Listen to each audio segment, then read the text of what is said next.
ಐಶ್ವರ್ಯ ಅವರೇ, ಇವತ್ತಿನ ಘಟನೆಯನ್ನ ತಾವು ನೋಡಿದಿರಿ ಅಂತ ಅನ್ಕೊಳ್ತೀನಿ. ವಿದ್ಯಾರ್ಥಿಗಳು ಶಾಂತಿಯುತವಾಗಿ ಪ್ರತಿಭಟನೆಯನ್ನ ಮಾಡ್ತಾ ಇದ್ರು. ಆದ್ರೆ ಅಲ್ಲಿ ಒಂದು ವೆಹಿಕಲ್ ಅಲ್ಲಿ ಕಲ್ ತುಂಬಿಸಲಾಯ್ತು. ದೀಪ್ಗೆ ಹೇಳ್ತಾರೆ, ಪೊಲೀಸರು ನಮ್ಮ ಹೋರಾಟವನ್ನ ದಿಕ್ಕೆಡಿಸೋದಕ್ಕೆ ಮತ್ತು ನಮ್ಮ ಮೇಲೆ ಆರೋಪ ಹೊರಿಸೋದಕ್ಕೆ ಅದನ್ನ ಮಾಡಿದ್ರು ಅಂತ. ಮತ್ತೆ ಲಾಠಿ ಚಾರ್ಜ್ ಮಾಡಿದ್ದಾರೆ.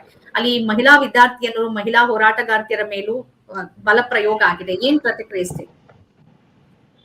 ಇವಾಗ ಬರೀ ಇದು ಒಂದು ಚಿಕ್ಕ ಪ್ರತಿಭಟನೆ ಆಗಿಲ್ಲ. ದೇಶದಿಂದ ಬೇರೆ ಬೇರೆ ಕಡೆಯಿಂದ ಲಕ್ಷಾಂತರ ಜನ ಡೆಲ್ಲಿಗೆ ಹೋಗಿ 1 ಲಕ್ಷಕ್ಕಿಂತ ಜಾಸ್ತಿ ಜನ ಮಾರ್ಚ್ ಅಲ್ಲಿ ಸೇರಿ ಪಾರ್ಲಿಮೆಂಟ್ ವರ್ಗೂ ಅಲ್ಲಿ ಮಾರ್ಚ್ ಮಾಡಕ್ ಹೋಗಿದ್ರು.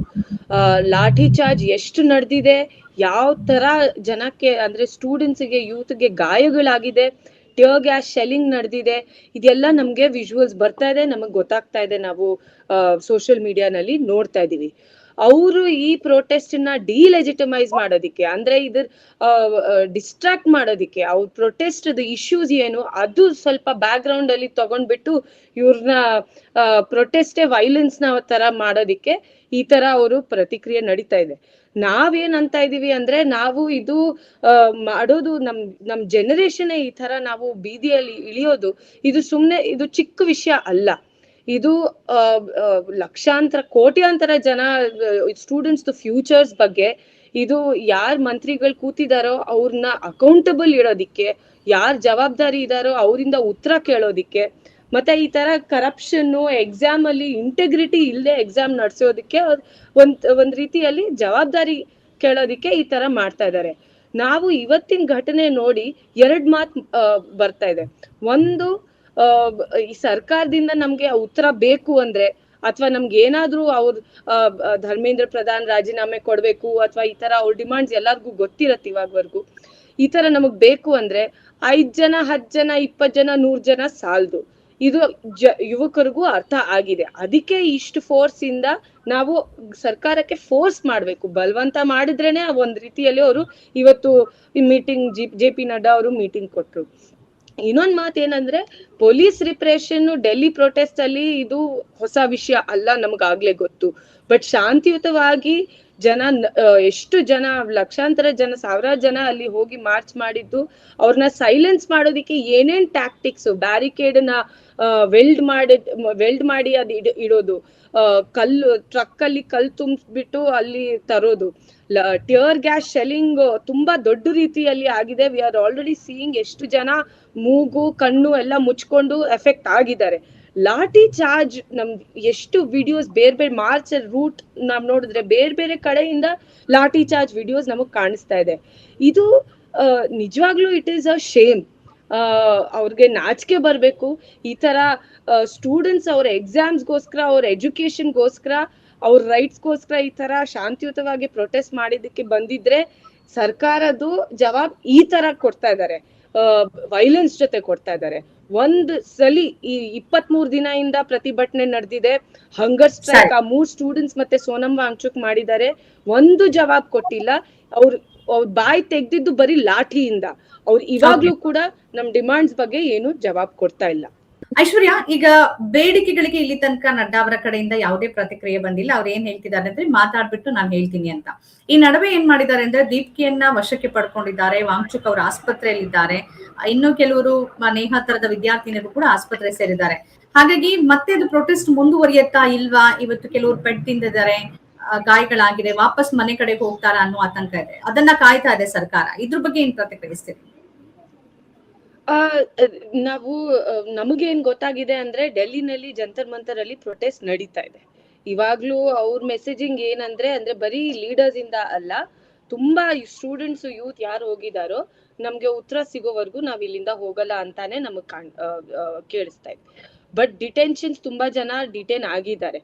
ವಾಂಗ್ಚುಕ್ ಅವರು ಹಾಸ್ಪಿಟಲ್ಗೆ ಯಾವ ರೀತಿಯಲ್ಲಿ ಕಿಡ್ನಾಪ್ ಮಾಡಿ ಕರ್ಕೊಂಡು ಹೋದ್ರು, ಮತ್ತೆ ಅಲ್ಲಿ ಅವ್ರ ರೂಮ್ ಒಳಗೆ ಫೋನ್ ಅಲೌಡ್ ಇಲ್ಲ, ಲಾಯರ್ ಅಲೌಡ್ ಇಲ್ಲ. ಸೊ ಅದು ಇನ್ನೊಂದು ರೀತಿಯಲ್ಲಿ ಒಂದು ಪೊಲೀಸ್ ಕಸ್ಟಡಿನಲ್ಲೇ ಇದ್ದಾರೆ ಅಂತ ನಾವ್ ಅರ್ಥ ಮಾಡ್ಕೋಬೇಕು.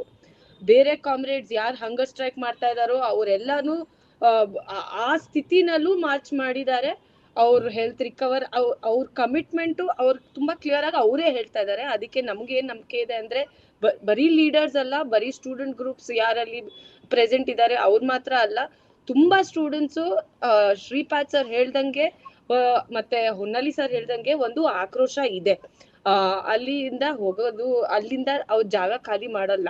ಜಂತರ್ ಮಂತರ್ ಅಲ್ಲಿ ಮಾರ್ಚ್ ಶುರು ಆದ್ಮೇಲೆ ಪೊಲೀಸ್ ಜಂತರ್ ಮಂತರ್ ಅಲ್ಲಿ ಏನ್ ಸ್ಟೇಟ್ ಸೆಟಪ್ ಇತ್ತೋ, ಅದ್ ಎಲ್ಲಿ ಏನ್ ಸಾಮಾನ್ ಇತ್ತೋ ಅದೆಲ್ಲ ತೆಗಿಯೋ ಪ್ರಯತ್ನ ಮಾಡಿದ್ರು, ಅದೆಲ್ಲ ಕ್ಲಿಯರ್ ಮಾಡಕ್ ಮಾಡಿದ್ರು. ಬಟ್ ಇದೆಲ್ಲ ಮುಗ್ದಾದ್ಮೇಲೆ ಸ್ಟೂಡೆಂಟ್ಸ್ ವಾಪಸ್ ಇವಾಗ ಜಂತರ್ ಮಂತರ್ ಅಲ್ಲೇ ಇದ್ದಾರೆ. ಅವ್ರು ಏನ್ ಹೇಳ್ತಾ ಇದಾರೆ ಅಂದ್ರೆ, ನಮಗೆ ಉತ್ತರ ಸಿಗೋವರೆಗೂ ನಾವ್ ಇಲ್ಲಿಂದ ಹೋಗಲ್ಲ. ಓಕೆ, ಕಂಟಿನ್ಯೂ ಆಗ್ತಾ ಇದೆ. ಒಂದು ಯುವ ಜನತೆಯ ಈ ಆಕ್ರೋಶಕ್ಕೆ ಸರಿಯಾದ ಒಂದು ಸೈದ್ಧಾಂತಿಕ ಸ್ಟ್ರಕ್ಚರ್ ಇಲ್ಲ, ಮತ್ತು ಅದು ಬಹಳ ವಿಸ್ತಾರವಾಗಬೇಕು ಅನ್ನೋ ಅಭಿಪ್ರಾಯಗಳಿದೆ. ಏನ್ ಪ್ರತಿಕ್ರಿಯಿಸಬಹುದು ತಾವು? ನನ್ ಪ್ರಕಾರ ಹೌದು, ಒಂದ್ ರೀತಿಯಲ್ಲಿ ಇದು ಆರ್ಟಿಕ್ಯುಲೇಟ್ ಮಾಡೋದು ನಿಜವಾಗ್ಲೂ ಮುಖ್ಯ. ಅಂದ್ರೆ ಈ ಡಿಮಾಂಡ್ ಸ್ವಲ್ಪ ಬ್ರಾಡ್ ಮಾಡೋದು, ಸಿಸ್ಟಮ್ ಬಗ್ಗೆ, ಏನ್ ಎಜುಕೇಶನ್ ವ್ಯವಸ್ಥೆ ಇದೆಯೋ, NEP ಬಗ್ಗೆ, ಪ್ರೈವೇಟೈಸೇಷನ್ ಬಗ್ಗೆ. ಇವತ್ತು ನ್ಯೂಸ್ ಬಂದಿದೆ, ಎಷ್ಟು ಜನ ಡ್ರಾಪ್ ಔಟ್ ಆಗ್ಬೇಕಾಗಿತ್ತು, ಯಾಕಂದ್ರೆ ಸ್ಕೂಲ್ಸ್ ಕಾಲೇಜಸ್ ಅಲ್ಲಿ ಕ್ಲೋಸರ್ಸ್ ನಡೀತಾ ಇದೆ, ಸ್ಕಾಲರ್ಶಿಪ್ಸ್ ಇಶ್ಯೂಸ್ ಇದೆ, ಎಜುಕೇಶನ್ ಸಂಬಂಧ ತುಂಬಾ ಇಶ್ಯೂಸ್ ಇದೆ. ಅದನ್ನ ಆರ್ಟಿಕ್ಯುಲೇಟ್ ಮಾಡಿ ನಮ್ ಗೋಲ್, ನಮ್ ಹೋರಾಟ ಆ ಡಿರೆಕ್ಷನ್ ಅಲ್ಲಿ ತಗೊಂಡ್ ಹೋಗೋದಿಕ್ಕೆ ಒಂದು ನಿಜವಾಗ್ಲೂ ಅಗತ್ಯ ಇದೆ. ಬಟ್ ನಾವು ಈ ಹೋರಾಟದಲ್ಲಿ ನಾವು ಬೇರೆ ಬೇರೆ ಸಿಟೀಸ್ ಅಲ್ಲೂ ನೋಡ್ತಾ ಇದೀವಿ. ಡೆಲ್ಲಿನಲ್ಲಿ ತುಂಬಾ ಚೆನ್ನಾಗಿ, ಅಂದ್ರೆ ತುಂಬಾ ದೊಡ್ಡ ರೀತಿಯಲ್ಲಿ ಪ್ರದರ್ಶನ ನಡೆದಿದೆ. ನಾವು ಹೋರಾಟದಲ್ಲಿ ಬರೋ ಜನ ನೋಡಿದ್ರೆ, ಅವ್ರ ಜೊತೆ ಮಾತಾಡಿಸಿದ್ರೆ, ಯುವಕರ ಜೊತೆ, ಸ್ಟೂಡೆಂಟ್ಸ್ ಜೊತೆ, ಅವರು ಈ ಡಿಮಾಂಡ್ಸ್ ಬಗ್ಗೆ ಸ್ವಲ್ಪ ಬ್ರಾಡ್ ರೀತಿಯಲ್ಲಿ ಮಾತಾಡ್ತಾ ಇದ್ದಾರೆ. ಅಹಮದಾಬಾದ್ ಅಲ್ಲಿ ನಡೀತು, ಅಲಹಾಬಾದ್ ನಲ್ಲಿ ನಡೀತು, ಇವತ್ತು ಬೆಂಗಳೂರಲ್ಲೂ ನಡೆದಿದೆ, ನಿನ್ನೆ ಇವತ್ತು ನಡೆದಿದೆ. ಸ್ಟೂಡೆಂಟ್ಸ್ ಅಂಡ್ ಯೂತ್ ಎಲ್ಲಾ ಕಡೆ ಇದು ಒಂದು ಬ್ರಾಡ್ ಮಾತ್ರ ಅಲ್ಲ, ಅವ್ರ ರೈಟ್ಸ್ ಬಗ್ಗೆ, ಅವ್ರ ಫ್ಯೂಚರ್ ಬಗ್ಗೆ, ಅನ್ಎಂಪ್ಲಾಯ್ಮೆಂಟ್ ಬಗ್ಗೆ, ಅವ್ರದ್ದು ಈ ದೇಶದಲ್ಲಿ ಅವ್ರಿಗೆ ಏನ್ ಜಾಗ ಇರತ್ತೆ ಅದ್ರ ಬಗ್ಗೆ ಪ್ರಶ್ನೆ ಎತ್ತುತ್ತಾ ಇದ್ದಾರೆ. ಸೊ ಲೀಡರ್ಶಿಪ್ ಅಲ್ಲಿ, ನಮ್ದು ಮೂವ್ಮೆಂಟ್ ಡಿಮಾಂಡ್ಸ್ ಅಲ್ಲಿ ಅದು ರಿಫ್ಲೆಕ್ಟ್ ಆಗ್ಬೇಕು. ಯುವಕರದು ಏನ್ ಪ್ರಶ್ನೆಗಳಿದೆಯೋ, ಏನ್ ಆತಂಕಗಳಿದೆಯೋ ಅದು ರಿಫ್ಲೆಕ್ಟ್ ಆಗ್ಬೇಕು. ಬಟ್ ಇದೆಲ್ಲ ಹೇಳ್ಬೇಕಾದ್ರೆ ನಾನ್ ಒಂದ್ ಮಾತು ಹೇಳ್ತೀನಿ, ಯಾರು ಈ ಸ್ಟೂಡೆಂಟ್ಸ್, ಯೂತ್ ಬೇರೆ ಇಶ್ಯೂಸ್ ಅಲ್ಲಿ ತುಂಬಾ ಸತಿ NEP ವಿರುದ್ಧ ಪ್ರೊಟೆಸ್ಟ್ ಗಳು ನಡೆದಿದೆ, ತುಂಬಾ ಬೇರೆ ಬೇರೆ ಇಶ್ಯೂಸ್ ಬಗ್ಗೆ, ಯೂತ್ ಇಶ್ಯೂಸ್ ಬಗ್ಗೆ ನಡೆದಿದೆ. ಬಟ್ ಈ ಹೋರಾಟದಲ್ಲಿ ಅವ್ರಿಗೆ ಒಂದು ಜಾಗ ಸಿಕ್ಕಿದೆ, ಬಂದು ಹೊರಗ್ ಬಂದು ಬೀದಿಯಲ್ಲಿ ಇಳಿದು ಬಿಟ್ಟು ಇದ್ರ ಬಗ್ಗೆ ಮಾತಾಡೋದಿಕ್ಕೆ. ಸೊ ಅದು ನಾವು ಸ್ವಲ್ಪ ಅದಕ್ಕೆ ನಾವು ಅಪ್ರಿಶಿಯೇಟ್ ಮಾಡ್ಬೇಕು. ಇಬ್ರು ಶ್ರೀಪಾದ್ ಸರ್, ಹೊನ್ನಾಳಿ ಸರ್ ಹೇಳ್ದಂಗೆ ಬೆಂಬಲಿಸ್ಬೇಕಾಗತ್ತೆ. ಹೌದು, ಡಿಮಾಂಡ್ಸ್ ಮಾತ್ರ ಅಲ್ಲ, ಲೀಡರ್ಶಿಪ್, ಸ್ಟ್ರಕ್ಚರ್, ಆರ್ಗನೈಸೇಷನ್ ಇದ್ರ ಬಗ್ಗೆ ಸ್ವಲ್ಪ ಮಾತಾಡೋದು ಮುಖ್ಯ. ಪೊಲಿಟಿಕಲ್ ಆರ್ಗನೈಸಿಂಗ್ ಬಗ್ಗೆ ಮಾತಾಡೋದು ಮುಖ್ಯ. ಬಟ್ ಆಗ್ಲೇ ನಮಗ್ ಕಾಣ್ತಾ ಇರೋದು ಏನಂದ್ರೆ, ಬೀದಿಯಲ್ಲಿ ಇಳ್ದಿರೋ, ಅಂದ್ರೆ ಸ್ಟೂಡೆಂಟ್ಸ್ ಪ್ರೊಟೆಸ್ಟ್ ಅಲ್ಲಿ ಪಾರ್ಟಿಸಿಪೇಟ್ ಮಾಡ್ತಾ ಇರೋ ಸ್ಟೂಡೆಂಟ್ಸ್ ಜೊತೆ ಮಾತಾಡಿದ್ರೆ ಅವ್ರ ಇಶ್ಯೂಸ್ ಬಗ್ಗೆ ತುಂಬಾ ಕೋಪದಿಂದ, ಆತಂಕದಿಂದ ಮಾತಾಡ್ತಾ ಇದ್ದಾರೆ. ನಮ್ದು ಭವಿಷ್ಯ ಬಗ್ಗೆ ಏನು ಅಂತ.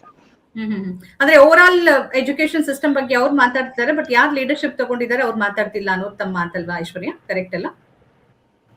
ಲೀಡರ್ಶಿಪ್ ತುಂಬಾ ನ್ಯಾರೋ ಆಗಿ ಇದು ಫ್ರೇಮ್ ಮಾಡಿದ್ದಾರೆ. ಬಟ್ ಇಶ್ಯೂಸ್ ಎಲ್ಲಾರ್ಗು ಗೊತ್ತಿದೆ. ಇದು ಸ್ವಲ್ಪ ಆರ್ಗನೈಸ್ ಮಾಡ್ಬಿಟ್ಟು ಡಿಮಾಂಡ್ಸ್ ನಾವು ಯೋಚನೆ, ಇದು ಡೆಮೊಕ್ರಾಟಿಕಲಿ ನಾವು ಈ ಡಿಮಾಂಡ್ಸ್ ನ ಸ್ವಲ್ಪ ಇವಾಲ್ವ್ ಮಾಡಿದ್ರೆ ಅದು ಒಳ್ಳೇದು ಅಂತ ಹೇಳ್ತಾರೆ. ಅಲ್ಲಿ ಪೊಲಿಟಿಕಲ್ ಪಾರ್ಟೀಸ್ ಬಂದ್ರೆ ಹೋರಾಟದ ಹಾದಿ ತಪ್ಪತ್ತ ಅಥವಾ ಬಲ ಇನ್ನೂ ಹೆಚ್ಚಾಗತ್ತ? ಏನ್ ಅನ್ಸುತ್ತೆ ಐಶ್ವರ್ಯ ತಮ್ಗೆ? ಐ ಥಿಂಕ್ ಪೊಲಿಟಿಕಲ್ ಪಾರ್ಟೀಸ್ ಬರೋದು ಒಂದ್ ಮಾತು, ಈ ಇಶ್ಯೂನ ಕೋಆಪ್ಟ್ ಮಾಡಿ ಬೇರೆ ಅಜೆಂಡಾ ಒಳಗಿರೋ ಇನ್ನೊಂದ್ ಮಾತು. ಐ ಥಿಂಕ್ ನಮ್ಗೇನು ಫೋಕಸ್ ಮಾಡ್ಬೇಕಂದ್ರೆ, ಇವಾಗಿನ ಹೋರಾಟದಲ್ಲಿ ಯುವಕರು ಏನ್ ಇಶ್ಯೂಸ್ ಮಾತಾಡ್ತಾ ಇದ್ದಾರೆ, ಅವರು ಪ್ಲಕಾರ್ಡ್ಸ್ ನೋಡಿ, ನೀವು ವಿಜುವಲ್ಸ್ ನೋಡಿ, ಡೆಲ್ಲಿಯಿಂದ, ಅಹಮದಾಬಾದ್, ಬ್ಯಾಂಗ್ಳೂರಿಂದ ನೀವು ನೋಡಿದ್ರೆ ಅದಾನಿ, ಅಂಬಾನಿ, ಮೋದಿ ಮಧ್ಯ ಇರೋ ನೆಕ್ಸಸ್, ಸ್ಟೇಟ್ ಕಾರ್ಪೊರೇಟ್ ನೆಕ್ಸಸ್ ಬಗ್ಗೆ ಮಾತಾಡ್ತಾ ಇದ್ದಾರೆ. ಹಿಂದೂ ಮುಸ್ಲಿಂ ಮಾಡಬಾರ್ದು, ಹಿಂದೂ ಮುಸ್ಲಿಂ ಮಾಡೋದ್ರಿಂದ ನಾವ್ ನಮ್ ದೇಶ ಕಳ್ಕೊತಾ ಇದೀವಿ, ಅದ್ರ ಬಗ್ಗೆ ಮಾತಾಡ್ತಾ ಇದ್ದಾರೆ. RSS ವಿರುದ್ಧ ಮಾತಾಡ್ತಾ ಇದ್ದಾರೆ, ಅಂಬೇಡ್ಕರ್, ಭಗತ್ ಸಿಂಗ್ ಬಗ್ಗೆ ಮಾತಾಡ್ತಾ ಇದ್ದಾರೆ.